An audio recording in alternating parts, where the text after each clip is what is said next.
watching Kashif Times. किधर जाना है? तो आपने मालवनी बोला, उसके चेहरे पे क्या भाव आते? क्या आते? नहीं। मालवनी का नेतृत्व किया जिन एमएलए ने, जिन नगर सेवकों ने मालवनी में जो चुन के आए, लेकिन मालवनी में कुछ काम नहीं किया, असुविधा रखी, पानी का प्रॉब्लम, ट्रैफिक का प्रॉब्लम, रोड का प्रॉब्लम, गटर का प्रॉब्लम, कचरे का प्रॉब्लम, एक न 10 समस्या उसके कारण घटना हुई या बीजेपी को नकारा गया, वहां पर कांग्रेस ने वहां पर कभी भी ध्यान नहीं दिया।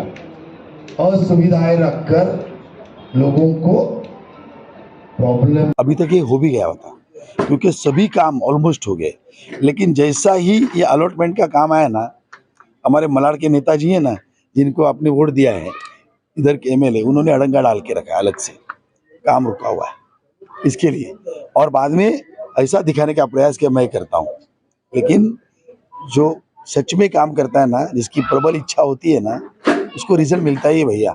आने वाले कुछ महीनों में आप रिजल्ट देखोगे, और शिया समाज को भी मालूम है कि ये अगर कब्रिस्तान बन रहा है तो भारतीय जनता पार्टी के लास्ट 4-5 साल के प्रयास से बन रहा है, और वो होकर ही रहेगा, क्योंकि हम ना ही लोगों की रोजमर्रा की जिंदगी में एड्रेस जब मालवनी देखता है तो वो लोन पास होता है कि क्या होता है? रिजेक्ट। इस तरीके से यहाँ पर आज लोग आए, आसपास के सोसाइटी के लोग आए, क्या कहना चाहते हैं इस पूरे? देखिए, अभी चुनाव है, पीयूष गोयल जी चुनाव लड़ रहे हैं, और भारतीय जनता पार्टी अपने कैंपेन में गली गली मोहल्ले तक जा रहे हैं और लोगों के साथ संवाद कर रहे हैं। बीजेपी की उपलब्धि बना रहे हैं, पीयूष गोयल जी की उपलब्धि बना रहे हैं, गोपाल शेट्टी जी की उपलब्धि बता रहे हैं, और आने वाले दिनों में हम क्या करने वाले हैं ये हम लोगों से शेयर कर रहे हैं, डायरेक्ट संवाद कर रहे हैं। बहुत सारे लोगों के मन में, स्पेशली विशेषता मुस्लिम समाज के मन में बहुत अड़ंगा डाल के रखा है, प्लान करके कांग्रेस ने क्यों किया है, अपना दुकान चलाना है। तो हम डायरेक्टली जाके हर समाज से बात कर रहे हैं, और आने वाले दिन में बीजेपी कैसे तरक्की लाएगी ये सब बता रहे हैं, क्योंकि हम सिर्फ सपने नहीं करते, हम सपने बुनते हैं और लोगों के जीवन में बदलाव लाते हैं। कुछ लोगों के मन में ये सवाल है कि पीयूष गोयल जी जो हैं एक मंत्री ले रह चुके हैं और वो दिख भी नहीं पाएंगे, और अगर जीत गए तो आने वाले टाइम में हम लोग उनसे मिल नहीं पाएंगे। जैसे बहुत से लोगों के दिलों में ये सवाल है, हम जब लोगों के बीच में जाते हैं तो वो ये सवाल करते हैं कि हाँ ठीक है, बीजेपी के ने एक अच्छा कैंडिडेट उतारा है, लेकिन एक कैंडिडेट वो ऐसे जीतने के बाद ऐसा ना हो कि हम लोग उनको मिल भी ना पाए। बहुत अच्छा सवाल है भाई आपका। देश के प्रधानमंत्री मोदी जी है, मोदी जी तो बहुत ज्यादा काम करते हैं, इस मामले में तो कोई ना नहीं बोलेगा। दिन का 18-19 घंटा काम करते हैं, कंटिन्यूस दिल्ली में रहते हैं, चुन के तो आए किधर से, उत्तर प्रदेश से, लेकिन काशी में इतना बड़ा मंदिर, इतना बड़ा डेवलपमेंट, सब में सब तो हो गया ना भाई। कितनी ट्रेनें आई, बसेस आई, रोड्स बने, तरक्की मोदी जी ने लाई ना वहां पर, वो तो उधर है, लेकिन आते इधर जब भी करते हैं। सामने है भैया, देवेंद्र जी है, नागपुर में रहते हैं, चीफ मिनिस्टर इधर के रह चुके हैं, नागपुर में कितना बड़ा डेवलपमेंट हो गया है। तो एक भी जरूरी नहीं है, कोई अगर दिल्ली में भी रहता है तो पीयूष गोयल जी का घर मुंबई में तो है, देवेंद्र जी का घर नागपुर में भी है।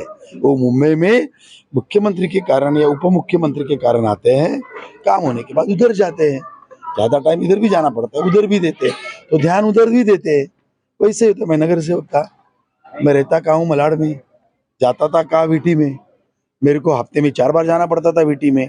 तो कल वीटी वाला कोई बोले या मलाड वाला मुझे बोले, और ये तो वीटी जाता है, इधर क्या क्या देखेगा, उसका कोई मतलब नहीं है, समझे। तो जिसको काम करना है वो कहीं भी करता है, और पीयूष जी पूरे देश का काम करते थे, तो सब गैस, पूरा ऑक्सीजन तो पूरा देश को दिया, उसमें मेरा मतदार संघ भी है ना उनका, तो हर जगह तरक्की आएगी। ये जो कीड़ा है ना, ये कांग्रेस के दिमाग का है, जो हारने के बाद ही जाएगा। इस तरीके से आपने बोला शिया समाज के लिए यहाँ कब्रिस्तान नहीं है, तो काफी टाइम से नहीं है शिया कब्रिस्तान के लिए, तो आप लोगों ने कोशिश करी है, लेकिन कब तक आखिरकार शियों की जो बॉडी आती है तो कम से कम ना करके 1 लाख रुपए उस बॉडी को दफन करने में लग जाता है, गरीब से गरीब शिया को, तो वो बॉडी आखिरकार वो कब तक यहाँ पर सुना जाता है अंबुजबाड़ी में आ रही है, कोई बोलता है कहीं पर आ रही है, तो आखिरकार कब तक कब्रिस्तान मिलेगा? मैं खुद 10 साल से इसमें पढ़ता हूँ भैया, कम से कम 4 साल से तो गोपाल शेट्टी जी इसके लिए प्रयास कर रहे हैं, 4-5 साल से हम प्रयास कर रहे हैं। ऑफकोर्स गोपाल शेट्टी जी के नेतृत्व में हम कर रहे हैं। अभी तक ये हो भी गया होता क्योंकि सभी काम ऑलमोस्ट हो गए, लेकिन जैसा ही ये अलॉटमेंट का काम आया ना, हमारे मलाड के नेताजी हैं ना, जिनको आपने वोट दिया है, इधर के एमएलए, उन्होंने अड़ंगा डाल के रखा है, अलग से काम रुका हुआ है इसके लिए, और बाद में ऐसा दिखाने का प्रयास कि मैं करता हूँ। लेकिन जो सच में काम करता है ना, जिसकी प्रबल इच्छा होती है ना, उसको रिजल्ट मिलता ही है भैया। आने वाले कुछ महीनों में आप रिजल्ट देखोगे, और शिया समाज को भी मालूम है कि ये अगर कब्रिस्तान बन रहा है तो भारतीय जनता पार्टी के लास्ट 4-5 साल के प्रयास से बन रहा है, और वो होकर ही रहेगा। क्योंकि हम ना ही लोगों की रोजमर्रा की जिंदगी में बदलाव लाते हैं, जिंदगी खत्म होने के बाद भी उनकी समस्या न रहे, उसके लिए बीजेपी काम करे। मैं कुछ सवाल इन पूछूंगा, फिर आगे जाऊंगा। आप कभी चलते जा रहे हो, मलाड में किधर समझो, मिड चौकी के आगे या स्टेशन के इधर, और आपको मालवनी आना है, और आपने रिक्शा वाले को बोला, रिक्शा रुकाया और उसको पूछा चलो मेरे को लेके चलो, तो वो पूछता है किधर जाना है, तो आपने मालवनी बोला, उसके चेहरे पे क्या भाव आते हैं? क्या आते हैं? नहीं। हाँ, 12 बजे वो आता है क्या इमीडिएटली? अगर आपने कोई लोन के लिए किधर अप्लाई किया, सोसाइटी में, बैंक में, बाकी सभी फॉर्म पूरा भरा, पेपर्स भी भरे, जब एड्रेस का पार्ट आता है, लोन सैंक्शन की पार्ट, वो सब ओके ओके करता है, एड्रेस किधर आता है, और एड्रेस जब मालवनी देखता है तो वो लोन पास होता है कि क्या होता है? हाँ, रिजेक्ट। अगर कभी कोई एडमिशन के लिए स्कूल में गए, कॉलेज में गए, बच्चा पढ़ता भी अच्छा है, मेहनत भी करता है, फॉर्म भर के दिया, स्कूल में गया, सब कुछ बाकी देखा, एड्रेस के ऊपर आया, एड्रेस देखने के बाद वो एडमिशन होता है या नहीं होता है? हाँ, नहीं होता। आप ही लोग बोलो। अभी थोड़ा दूसरा सवाल पूछता हूँ। आप समझो किधर बोरीवली, दहीसर वो साइड है, चारकोप, और आपने रिक्शा वाला को बोला भाई मेरे को जरा चारकोप लेके चलो, तो वो आएगा? मलाड वेस्ट में मलाड ईस्ट में जाना है, आएगा ना? गोरेगांव जाना है, आपने एड्रेस कभी एडमिशन के लिए गोरेगांव, चारकोप, बोरीवली डाला तो एडमिशन होगा? आया ना? कंफर्म? लोन के लिए भी एड्रेस आपने डाला, सब कुछ बाकी ओके, एड्रेस भी अच्छा डाला, तो लोन होता है? अभी मेरा प्रश्न, उत्तर आपने दिया है, मैंने कुछ नहीं बोला है। मेरा प्रश्न एक ही है, थोड़ा सोचिए, मैं कुछ बातें आपके सामने लाना चाहता हूं। लोग मालवनी बोला तो भाड़ा लेते नहीं है, लोन के लिए अड़चन आती है, एडमिशन के लिए अड़चन आती है। क्या मालवनी के लोग इतने खराब है क्या? नहीं, मालवनी के लोग खराब नहीं है, लेकिन मालवनी को किसी ने बदनाम किया है। बात सही है, मालवनी में लोग अच्छे रहते हैं, लेकिन असुविधा के कारण मालवनी को बदनाम किया गया है। कुछ लोगों के ना करतेपन से, उदासीन रवैये से, काम नहीं करने से, जिन लोगों ने मालवनी का नेतृत्व किया, जिन एमएलए ने, जिन नगर सेवकों ने मालवनी में जो चुन के आए, लेकिन मालवनी में कुछ काम नहीं किया, असुविधा रखी, पानी का प्रॉब्लम, ट्रैफिक का प्रॉब्लम, रोड का प्रॉब्लम, गटर का प्रॉब्लम, कचरे का प्रॉब्लम, 1 न 10 समस्या, उसके कारण बदनाम हुई। सही है कि नहीं? सही, जोर से बोलो, हाँ या ना? मालवनी के तो लोग अच्छे ही है, लेकिन मालवनी ने जिसके ऊपर विश्वास रखा, उसने मालवनी को बदनाम किया। बात सही है? अगर ये सुविधाएं होती तो मालवनी क्यों बदनाम होती? इतने अच्छे लोग हैं, अच्छा एक दूसरे का सोचते हैं, लेकिन सुविधाएं नहीं है, ये प्रॉब्लम है। मित्रों, अभी रात लेट हो गई, इसके लिए ज्यादा बात नहीं करूंगा, लेकिन ये जरूर करूंगा एक जगह पूरा मुंबई तरक्की के राह पे चल रहा है और मालवनी दूसरे डायरेक्शन में जा रहा है। कभी आपने ये सोचा है क्या? देखो मैं क्या बोलता हूं, मैंने दहीसर का नाम लिया, मैंने कांदिवली का नाम लिया, मैंने चारकोप का नाम लिया, मैंने गोरेगांव का नाम लिया, मैंने कांदिवली ईस्ट का नाम लिया। सभी जगह तरक्की आई है। आप ही बोल रहे, क्यों आई है? वहां का नेतृत्व कौन कर रहा है? बीजेपी का आमदार कर रहा है। फर्क देखो क्या है, बीजेपी का एमएलए कर रहा है कहते कई सालों से, तरक्की वहां आई है। जहां बीजेपी कितने सालों से नहीं है, मलाड में लास्ट 30 साल से नहीं है, 35 साल से ना हमारा नगर सेवक एक भी चुन के नहीं आया। समस्या है आपके लिए खड़ी है, जो दिखता है वो बोल रहा हूं, मन की बात नहीं है। सत्य तो झुटला नहीं सकते ना, जो है वो वही है। सत्य को परेशान किया जा सकता है, पराजित नहीं किया जा सकता। जो है वो है। जहां बीजेपी है वहां तरक्की है।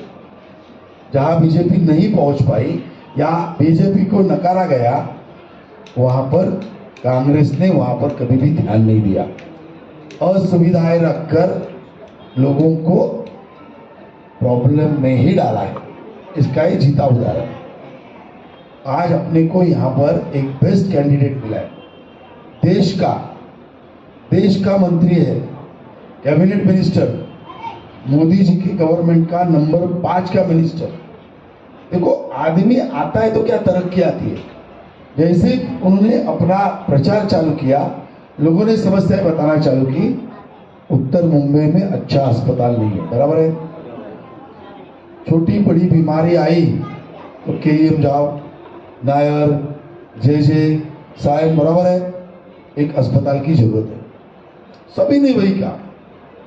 अभी तक पर्चा भी नहीं भरा था पीयूष जी ने, और उसके एक दिन पहले उन्होंने पहले ही बोल के रखा था कि मैं यहां पर आने के बाद में multi special super speciality hospital बनाऊंगा।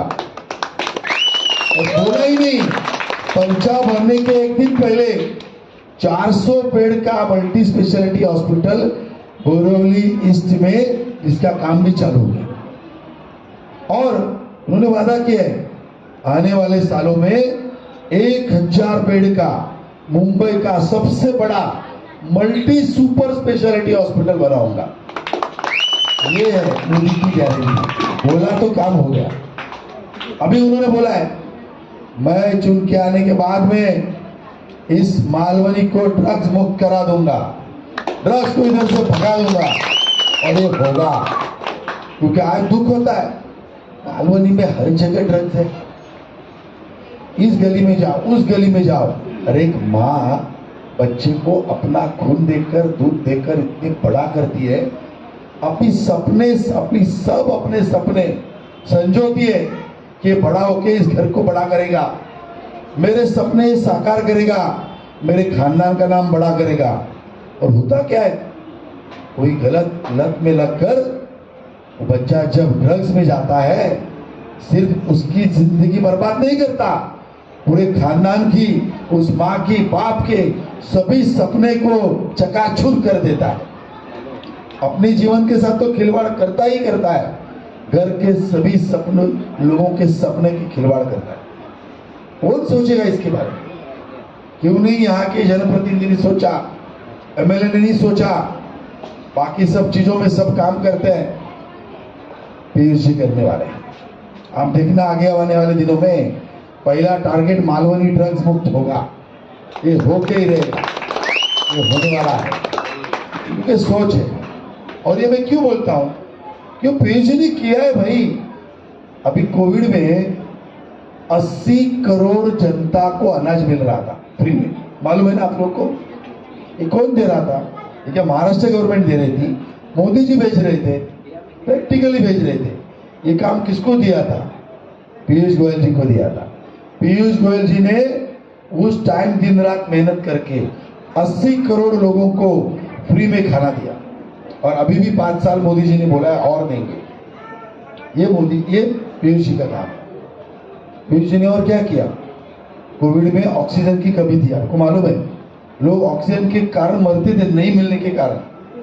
उन लोगों को आपने देखा होगा टीवी पर, वो सिर्फ ट्रेन से ऑक्सीजन टैंक लेके जाया करते थे, क्योंकि एक जगह देश में ऑक्सीजन बनता था और देश में कई सारी जगह ऑक्सीजन की जरूरत थी, तो वहां लेके जाना था और जल्दी में लेके जाना था, टाइम नहीं था, लोगों का जीवन का मान था। पीयूष जी के ऊपर ये जिम्मेदारी दी थी। रेलवे मंत्री थे, ये ऑक्सीजन के सिलेंडर रेलवे से पहुंचाए उन्होंने। इतना बड़ा काम पीयूष जी ने किया, कितना देखो, लाखों लोगों की जान बच गई। ये ऑक्सीजन के प्लांट्स भी डालने थे, वो भी काम उनके ऊपर था। अलग अलग जगहों में कम से कम दिनों में प्लांट डाले, लाखों लोगों की जान बच गई। ये है उनका कारनामा। हम ट्रेन से जाते हैं, तो आप देखते होंगे हर स्टेशन में एस्केलेटर लगे हैं। एस्केलेटर यानी क्या, सीढ़ियों पे आपको चढ़ना नहीं पड़ता, खड़े रहे ऑटोमेटिक ऊपर जाता है। देखा है कि नहीं? कांग्रेस के इतने साल के राज में कभी देखे थे क्या? ये मोदी जी के राज में आए, मोदी जी ने ये चेंज करवाया, और ये तब रेल मंत्री पीयूष जी थे जिनके राज में एस्केलेटर सीढ़ियां बनी है। अभी हर स्टेशन में करीबन 40-50% जगह लगी है, आने वाले 4 साल में मुंबई के सभी स्टेशन पे लग जाएगी। ये फर्क है, ये फर्क है। वंदे भारत ट्रेन आपने देखी, एक हाई स्पीड ट्रेन स्वतंत्रता के बाद में देश में इंटरनल बनी हुई पहली ट्रेन कौन बनाया? ये मोदी जी ने काम पीयूष जी को दिया था। 3-4 साल पहले मेहनत चालू थी, ट्रेन बनने में टाइम तो लगता है भाई, पूरा डेवलपमेंट रिसर्च करके बनाई। अभी 1 साल पहले ट्रेन आई, अभी तक 100 के ऊपर वंदे भारत ट्रेन आ चुकी है। Advance facility, advance speed, latest technology, ये देन पीयूष जी की है। इतना बड़ा काम हो रहा है। आप सबने ये भी महसूस किया होगा, अभी जो लंबे जाती ट्रेनें, 10 साल पहले की ट्रेन याद करिए, टॉयलेट के बाजू में गंदगी आती थी, कचरा गिरा हुआ रहता था, स्मेल आता था कि नहीं? आया ना? आजकल आता है? फर्क देखो इतना हो गया। ये रेल मंत्री की करामात है। मैं जो बोल रहा हूं वो सच ही बोल रहा हूं, नहीं बोल रहा हूं आप करेक्ट करो मेरे को, क्योंकि मुझे गारंटी है जो दिखता है वो बिकता है, वही बोल रहा हूं। मनगढ़ंत कहानी नहीं कर रहा हूं, जो हुआ वही बोलूंगा। ये रेल मंत्री का कमाल है। रिजर्वेशंस अभी सब ऑनलाइन, पहले जैसा नाटक नहीं, जाओ खड़ा रहो और करो, ऑनलाइन। ये सब फर्क रेल मंत्री का है, ये उनकी देन है। ये आपको और एक बताता हूँ, ये एलईडी बल्ब आए ना, एलईडी बल्ब है, मोदी जी ने लाए एलईडी बल्ब। क्यों लाए? पहले भी अपने पास बल्ब थे, लेकिन एलईडी बल्ब से आपका इलेक्ट्रिक कंजम्पशन 30 to 40% कम होता है। ये काम एलईडी बल्ब का जो काम था वो भी मोदी जी ने पीयूष गोयल जी के जिम्मा दिया। अलग अलग मंत्रालय संभाला और देश में करोड़ों एलईडी बल्ब गए, जूने बल्ब निकल गए। लोगों का इलेक्ट्रिक कंजम्पशन कम करवाने का काम ये पीयूष गोयल जी ने किया। मोदी जी प्रधानमंत्री बने तो 18,000 गांवों में इस देश में बिजली नहीं थी। शर्म की बात है भैया, स्वतंत्रता होने के बाद 60 साल के बाद भी आज भी देश के गांव में बिजली नहीं है, ये शर्म की बात थी। मोदी जी ने बोला ये नहीं चलेगा, मेरे देश में गांवों में बिजली जानी चाहिए, और पहले ही कुछ 4-5 सालों में 18,000 गांवों में बिजली पहुंचाई, जो 65 साल से बिजली के लिए तरसते थे। बाद में मोदी जी ने संकल्प किया, क्या संकल्प किया? इस देश में एक भी घर नहीं बचेगा जहां बिजली नहीं हो। और ये सपना साकार करने का काम किसने किया? 2.5 करोड़ घरों में इस देश में जहां बिजली कई सालों तक नहीं थी, बच्चे रात को लालटेन के ऊपर पढ़ते थे। 3-3, 4-4 पीढ़ियों ने, नस्ल ने लाइट कभी घर में देखी नहीं। उन सभी घरों में सोच लो, जिस घर में बिजली 60-70 साल के बाद गई होगी, उस देश के लोगों ने double double Diwali, double double Eid मनाई होगी उस दिन। पहली बार लाइट देखी और उनको बिजली देने का काम पीयूष गोयल जी ने किया। अरे कितने काम में गिनवा सकता हूं भैया, कितने काम, रात भर भी कम पड़ेगी। इतना बड़ा कैंडिडेट दिया है। मित्रों, में कुछ बातें और आपको बताऊंगा, स्पेशली मुस्लिम भाइयों को बताऊंगा। बहुत भ्रमित किया जा रहा है, बहुत गलत बातें बताई जा रही है, जो सामने है वो बताऊंगा। हमारे देश में स्पेशली महिलाओं की, मेरी बहनें बहुत बड़ी बैठी है इधर, टॉयलेट्स, मोदी जी ने लाल किले से टॉयलेट से बात की।